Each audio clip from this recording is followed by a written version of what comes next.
Imagine, if you will, the warm glow of lanterns flickering against the walls of narrow, winding streets. The air carries the scent of parchment, ink, and the faintest hint of cardamom from steaming cups of tea. It is the 9th century, and you are in Baghdad, the beating heart of the Abbasid Caliphate, a city where knowledge flows like the Tigris River, and where paper and tea are the quiet companions of scholars and scribes. This is a story not of kings and conquest, but of everyday life in the book markets of Baghdad, a place where the hum of conversation blends with the scratch of reed pens, where paper makers, ink makers, and booksellers work in harmony. Tonight, we begin our journey into this world of quiet craftsmanship, where the making of books was as much an art as the words they contained. Let us start with the city itself. By the 9th century, Baghdad was the largest city in the world, a sprawling metropolis of 500,000 souls. Its circular design, inspired by ancient Persian cities, radiated outward from the caliph's palace like the rings of a tree. But our focus is not on the palace. It is on the bustling districts of papermakers and booksellers where the true treasures of the age were crafted. The day began early in Baghdad. As the first light of dawn touched the horizon, the call to prayer echoed from the minarets, stirring the city awake. Shopkeepers rolled up their awnings, bakers pulled fresh bread from clay ovens, and water carriers made their rounds, their goatskin bags slung over their shoulders. Among them were the scribes and papermakers, men whose work required patience, precision, and above all, quiet. In the book market, known as the Souk al-Warakin, the stalls were simple yet orderly. Wooden shelves held stacks of paper, some still damp from pressing. The scribes sat cross-legged on cushions, their writing desks, laws, balanced on their knees. Their tools were few but essential: a sharpened reed pen, a pot of ink, a knife for corrections, and a smooth stone to burnish the paper. But before a single word could be written, there was paper to be made. And that, dear listener, is where we will begin our story next time. With the humble yet miraculous craft of turning flax and rags into sheets of paper, a skill that made Baghdad the literary capital of the world. For now, let the image of this tranquil marketplace linger in your mind. The soft rustle of pages, the murmur of scholars in debate, the warmth of tea in ceramic cups. A world built not on haste, but on the slow, deliberate creation of knowledge. Picture a quiet workshop on the outskirts of Baghdad, where the Tigris flows lazily under the heat of the midday sun.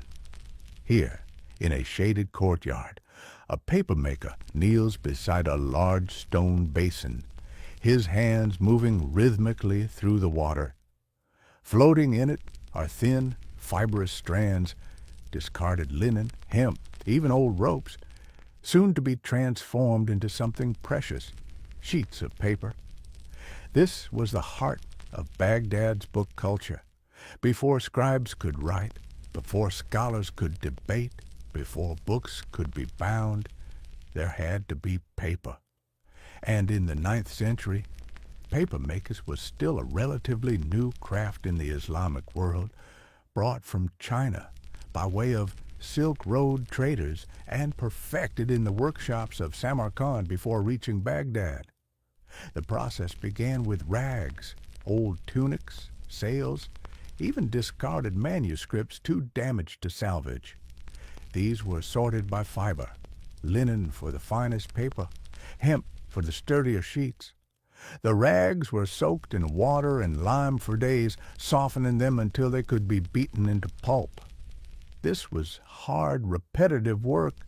Men with wooden mallets pounded the fibers in great wooden troughs. their movements steady, methodical, like the turning of a water wheel. Once the pulp was smooth, it was poured into a large vat of water and stirred with a wooden paddle. Then the papermaker dipped his mold, a wooden frame strung with fine bamboo or reed strips, into the mixture, lifting it with a practiced flick of the wrist. The water drained away, leaving behind a thin, even layer of fibers. Each sheet was carefully peeled from the mold and pressed between felt cloths to dry. Some workshops dried them in the sun, others in shaded courtyards where the air was still. The finest papers were polished with smooth stones, giving them a sheen fit for royal decrees or illuminated Qur'ans. And yet, for all its labor, papermaking was a humble craft. The workers wore simple cotton tunics, their arms often stained with dye or pulp. They drank cool water infused with mint or sipped weak tea between tasks. Their workshops smelled of wet fiber and wood smoke, a scent that clung to their clothes long after the day's work was done. By evening, stacks of fresh paper, some creamy white, others tinted with saffron or indigo, were bundled and sent to the booksellers of the Souk al-Warqin. There they would wait for scribes to turn them into something greater, a book of poetry, a treatise on medicine, a traveler's tale from distant lands. But that is a story for another time. For now, let your thoughts drift like those fibers in the vat, slow, steady, dissolving into the quiet rhythm of an ancient craft. Now, let us step into the shaded alcove of a Baghdad scribe. The morning sun slants through a lattice window, casting delicate patterns on the woven reed mat beneath him. He sits cross-legged, back straight, but not stiff, his writing board balanced on his knees. Around him, the tools of his trade are arranged with care: a reed pen, freshly trimmed, a small knife for mending errors, an inkwell of polished brass, and before him a blank sheet of paper, smooth as still water. This was the scribe's world, a quiet realm of measured movements and patient precision. Unlike the clamor of the bazaar or the debates of scholars, his work required silence, focus, and above all, the right tools. First, the pen, not a quill as would be used in later centuries, but a reed, kalam in Arabic, harvested from the banks of the Tigris or Euphrates. The best reeds were dried for months, sometimes years, until they hardened like bone. When ready, the scribe would sharpen one end with his knife, then split the tip ever so slightly to hold ink. A good pen could last for weeks if cared for. A poor one might fray after a single page. Next, the ink. Baghdad's ink makers were artisans in their own right, grinding soot or gallnuts with gum arabic and water until the mixture flowed like silk. Some inks were black as night. Others held hints of brown or gold depending on the recipe. The scribe would pour a small amount into his inkwell, just enough for the day's work, careful not to spill a drop on the precious paper.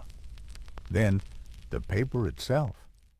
Some sheets were rough, meant for drafts or merchants' ledgers. Others, smooth and burnished, were reserved for poetry or philosophy. Before writing, the scribe might run his fingertips over the surface, checking for imperfections. If the paper was too porous, the ink would bleed. If too glossy, it might not take the pen strokes at all. With everything prepared, the scribe would begin. His hand moved steadily, forming each letter with deliberate grace. Arabic script, with its flowing curves and sharp angles, demanded both discipline and artistry. A single page could take hours, especially if it were a sacred text or a royal commission. Mistakes were rare, but when they happened, The scribe would scrape away the error with his knife, the sound a soft whisper against the page. Around midday he might pause to stretch his fingers or sip a cup of tea, spiced with cardamom, sweetened with a drop of honey. Some scribes chewed on almonds or dates to keep their energy steady. Others simply sat in silence, letting the rhythm of their work carry them forward. By late afternoon, as the call to prayer echoed once more, the scribe might set aside his pen. He would clean his tools meticulously, wiping the ink from his knife, capping the inkwell, setting the unfinished page under a weight to keep it flat. His back might ache, his fingers stiff from hours of work, but there was satisfaction in seeing the words take shape, line by line, like a garden slowly coming into bloom. And so the day ended as it began, in quietude, in patience, in the steady accumulation of knowledge, one stroke at a time. Let us now drift into the Souk al-Warakin, Baghdad's great book market, where the scent of paper, leather, and ink hung in the air like the perfume of a scholar's garden. Here, beneath canopies of sun-bleached linen, booksellers arranged their treasures on low wooden shelves. Some volumes lay open, their pages whispering in the breeze. Others were stacked neatly, their spines flush against one another like old friends. This was no ordinary marketplace. There were no shouting vendors hawking spices or carpets, only the low murmur of debates, the occasional chuckle over a witty verse, the rustle of pages turning. Customers browsed slowly, running their fingers along the edges of codices as if reading them by touch alone. Some wore the fine linens of wealthy patrons, others the worn but dignified robes of students, saving for a single precious text. At the heart of the market stood the waraks, the booksellers. More than mere merchants, they were scholars in their own right, knowing each volume's origins, its scribe, even the papermaker who had crafted its pages. A skilled warak could glance at a book and tell you whether its ink was from Basra or Damascus, whether its binding was new or repaired, whether its margins bore the faint notes of a previous owner. Some stalls specialized in certain subjects, Quranic commentaries here, Greek philosophy there, medical treatises near the fountain where doctors often gathered. Others sold the tools of writing, reed pens bundled like wheat stalks, ink cakes wrapped in waxed paper, polished writing boards for travelers. A few even offered precious imports, Chinese paper as thin as moth wings, or Byzantine parchment scraped so fine it was nearly translucent. Yet for all its activity, the Souk al-Warakin had its quiet corners. In the shade of a cypress tree, an elderly scholar might sit cross-legged, reading aloud to a circle of students, his voice as steady as a river's current. Near the market's edge, a binder worked his needle and thread, sewing gatherings of pages into leather covers, his hands moving in time with his breath. And always the scribes in their alcoves bent over their work, the world around them fading into a hush. As the sun dipped low, the market's rhythm slowed. Books were wrapped in cloth and stored in chests. Inkwells were sealed against the evening damp. The waraks shared one last pot of tea, discussing the day's sales, the rare manuscript that had passed through their hands, the new texts rumored to be arriving from Cordoba or Cairo. Then, one by one, they extinguished their lamps, leaving the square to the murmuring of pigeons and the first stars overhead. Now let us step into the dim, resin-scented workshop of a bookbinder. Here, time seems to move differently, measured not in hours, but in the number of stitches sewn, the layers of glue brushed, the weight of polished wood pressed upon leather until it remembers its new shape. The binder's day begins with gatherings, neat stacks of folded pages, each one a cluster of 4 or 5 sheets, nested together like birds in a nest. These are the bones of a book, and they must be perfectly aligned. The binder runs a calloused thumb along their edges, checking for any stray fibers. Satisfied, he reaches for his awl and pierces a series of tiny holes along each fold, his movements precise as a surgeon's. Now the needle enters, a curved sliver of bronze, trailing linen thread waxed with beeswarden. The binder's hands move methodically, in through one hole, out the next, pulling the thread taut but not tight. Too much tension, and the pages would pucker; too little, and the spine would sag. Over and over the needle dips and rises, connecting gatherings to one another until the book's spine begins to take form, ridged with thread like the segments of a caterpillar. Once sewn, the book must be shaped. The binder brushes the spine with warm gelatin glue, then hammers it gently to round a curve. Some binders add a strip of linen across the back for strength. Others weave cords into the sewing to anchor the covers later. The smell of glue mixes with the earthy scent of damp paper, a humble, comforting aroma. Now, the covers. A piece of hardwood, olive or walnut, sanded smooth, is cut to size.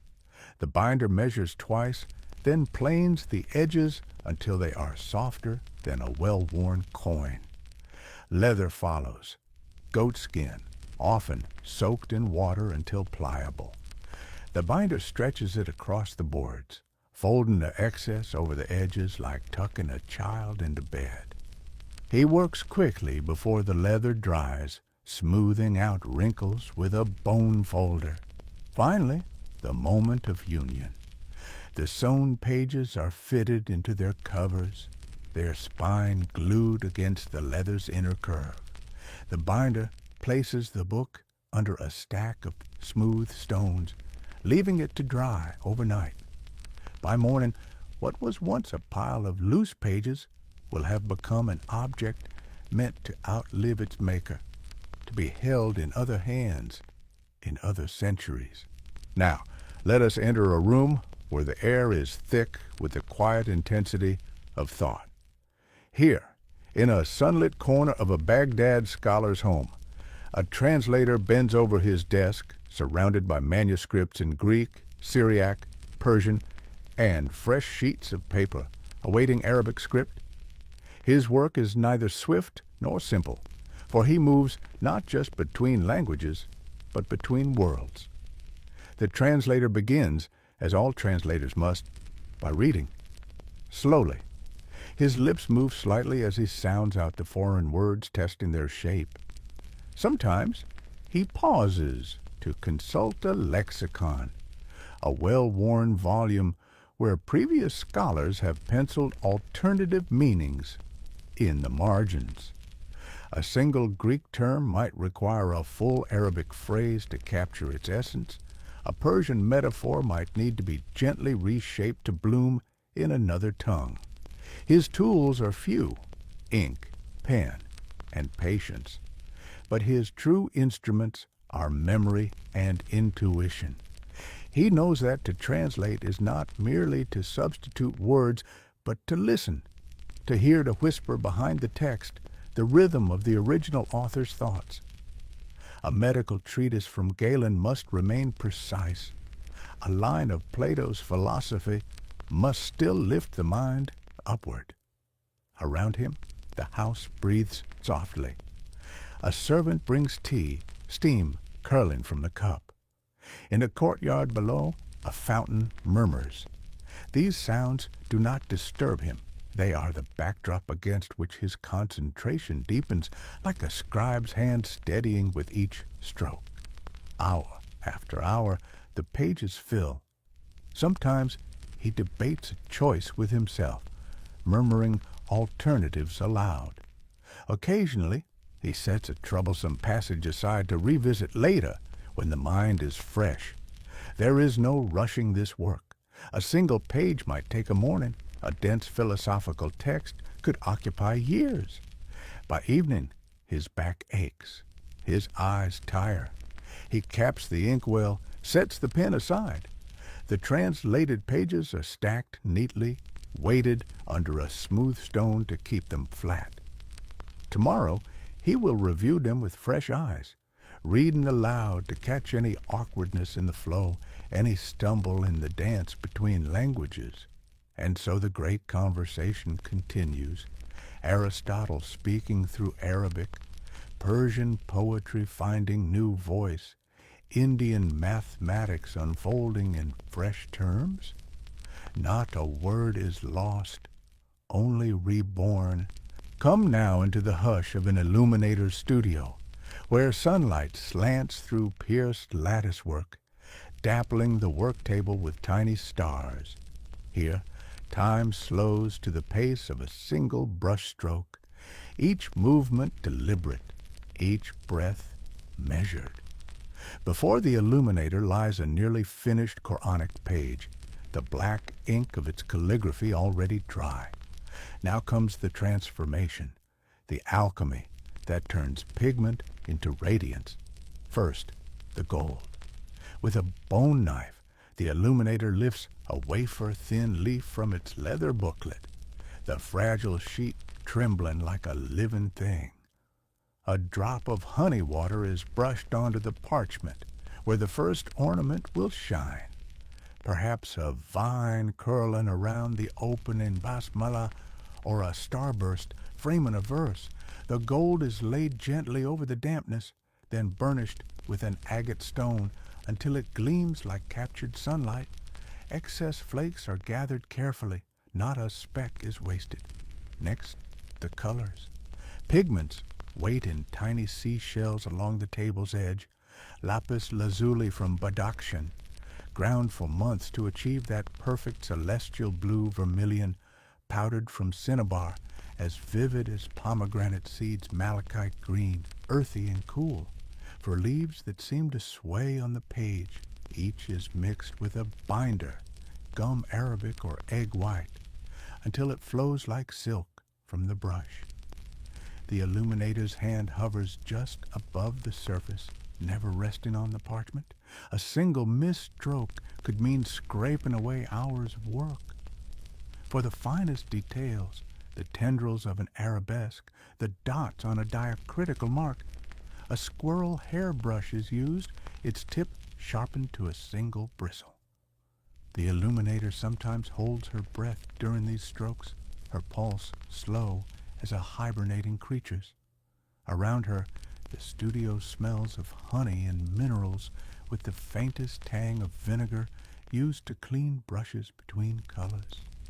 Day fades.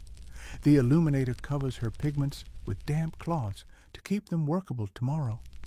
She prays over the unfinished page, as is customary, asking for clarity of hand and spirit. Then she steps into the courtyard, blinking at the evening light, her eyes readjusting to a world less precise than the one she's left on parchment. Night has fallen over Baghdad. The book markets have closed, the scribes have set down their pens, and the illuminators have covered their gold. But here, in the vaulted halls of the House of Wisdom, in the private libraries of scholars, in the scriptoriums of mosques, the books remain awake. Let us walk these corridors now, when the oil lamps burn low and the shadows stretch long between the shelves. The air is cool and still, heavy with the scent of paper, leather, and the faintest trace of naphthalene to deter silverfish. Somewhere, a water clock drips methodically, measuring the hours until dawn. The libraries of Baghdad were not mere storehouses, but living bodies, each book a breathing organ, each shelf a connecting vein. Some volumes lay flat in cedar chests, wrapped in linen to protect their spines. Others stood upright, their leather covers embossed with titles in delicate Kufic script. The most precious works, like the translations of Ptolemy's Almagest or the medical texts of Galen, were chained to reading stands, not out of distrust, but to ensure they would always be within reach of seeking hands. Tonight, as on most nights, the librarians make their rounds. They move like gardeners tending rare blooms, adjusting the hemp curtains to keep out dust, turning the pages of fragile codices to prevent sticking, checking the reed mats beneath shelves for signs of damp. One old librarian pauses at a particular manuscript, his fingers hovering over a page where the ink has begun to fade. Tomorrow he will mix fresh gallnut ink and carefully reinforce the letters, his hand mimicking the original scribe's strokes from 2 centuries past. This is how books live longer than people, through such small, devoted acts of remembering. In a corner alcove, a sleepless scholar sits with a single candle, his shadow looming behind him like a patient ghost. He is comparing 3 different translations of Aristotle's Metaphysics, occasionally making notes in the margin of his personal copy. The only sounds are the turning of pages and the occasional sigh of comprehension. Outside, the night guard makes his rounds, his lantern bobbing like a distant star. By the deepest hour of the night, even the most dedicated readers have retired. The libraries settle into their own kind of sleep, not empty, but waiting. The books dream in languages living and dead, their knowledge humming faintly in the dark, ready to wake when touched by morning light.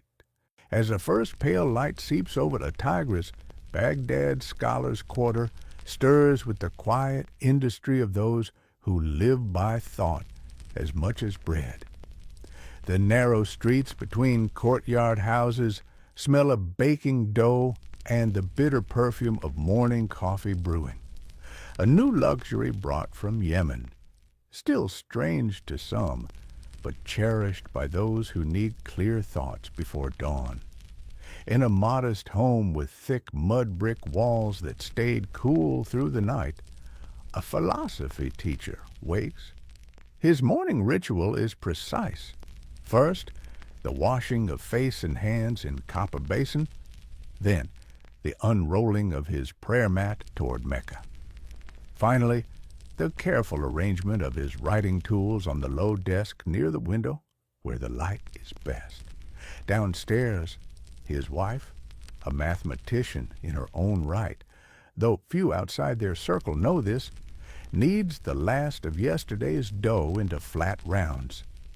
The griddle is already hot from the coals banked overnight. Each loaf puffs slightly as it cooks, developing blackened bubbles that crunch delightfully between teeth. She stacks them in a basket lined with embroidered cloth, their warmth releasing the scent of sesame seeds and sourdough. Breakfast is simple. Bread dipped in olive oil from Syria, a few dates, perhaps some soft white cheese. The scholar's eldest child, a girl of 12 who can already recite Euclid's theorems, crumbles a piece of bread into a bowl of milk sprinkled with cinnamon, a common morning dish for Baghdad's children. They eat in comfortable silence, the only sounds the scraping of clay bowls and the occasional murmur about the day's tasks. Neighbors begin passing one another in the street, carrying similar breakfasts wrapped in cloth. A translator of Persian poetry balances a teapot and cups on a tray as he heads to a colleague's house. An elderly physician eats while walking, nibbling almonds as he reviews notes for today's lectures at the Bimaristan. Two students share a single loaf, breaking it as they debate yesterday's lesson on Aristotelian logic. The scholar's wife packs a small satchel, bread, a twist of salt, dried apricots, and, most precious, a tiny vial of ink and a folded sheet of paper. Her husband will spend the morning at the House of Wisdom, and one never knows when an idea might demand to be recorded. She tucks a fresh-cut reed pen into the bundle, its end carefully wrapped in damp linen to keep it flexible. As the sun fully rises, washing the limestone walls in honeyed light, the scholar steps into the street. He breathes deep, the scent of baking bread now mingling with the citrus trees in nearby courtyards. Somewhere, a scribe sneezes from papyrus dust. Elsewhere, a bookseller's awning unfurls with a crisp snap. Another day of quiet scholarship begins. As the last light fades from Baghdad's rooftops, the city's thinkers gather in quiet rebellion against the night. In courtyard gardens and book-lined sitting rooms, they form what the Persians called majalis, circles of conversation where time is measured not by the water clock, but by the rise and fall of ideas. Tonight's gathering takes place in the home of a retired judge whose house is famous for its double courtyard, one for summer evenings beneath the stars, another for winter nights warmed by a brazier. The guests arrive in ones and twos, each bringing something. A physician carries a rare Galenic text recently arrived from Constantinople. A poet comes empty-handed, but full of verses composed that afternoon. The youngest attendee, a student of calligraphy, carefully balances a tray of almond-stuffed dates. The host's servants have lit brass lanterns whose pierced patterns cast delicate shadows on the walls, geometric designs that seem to dance when the evening breeze stirs the flames. Low tables hold steaming pots of tea, their spouts wrapped in linen to keep the heat in. The tea itself is strong and fragrant, brewed with green cardamom pods and just enough rock sugar to soften the bitterness. A bookbinder, his fingers still stained with indigo dye from today's work, selects a volume from the shelf. It is a collection of Ibn al-Muqaffa's fables, its leather cover worn smooth by generations of hands. He clears his throat and begins to read aloud, his voice finding the rhythm of the prose. The willow said to the oak, "Why do you stand so rigid against the wind? See how I bend and thus remain unbroken." The circle listens in the way particular to scholars, not passively, but with their whole bodies. A geometer nods at the metaphor's precision. A Sufi mystic smiles at its hidden meaning. The calligrapher's fingers twitch as if imagining how the words might look rendered in ink. When the binder finishes, debate unfolds slowly, like a scroll being unfurled. Between discussions, cups are refilled. The tea steam mingles with the scent of sandalwood incense burning in a corner. Someone produces a plate of kataya, small stuffed pancakes drizzled with rosewater syrup that passes from hand to hand. The poet, now emboldened by sugar and company, recites a new composition comparing the moon to an unread page waiting for revelation. Midnight approaches unnoticed. The oud player has long since set aside his instrument. The medical text lies forgotten on a cushion, its pages open to a diagram of the human eye. Conversation has turned to tomorrow's work. A translator needs help with a tricky Sanskrit passage. The bookbinder promises to repair a damaged manuscript. The student shyly asks if he might practice his script by copying tonight's poem. One by one, the guests take their leave, stepping into the cool night air. The judge stands at his door, offering each a sprig of basil from his garden, an old custom meant to ensure sweet dreams. The last to go is the poet, who pauses at the gate to look back at the house, its windows still glowing like lanterns themselves. And so another night's gathering ends, as all such nights must, not with finality, but with the understanding that the conversation continues elsewhere, in dreams, in tomorrow's work, in the margins of books yet to be written.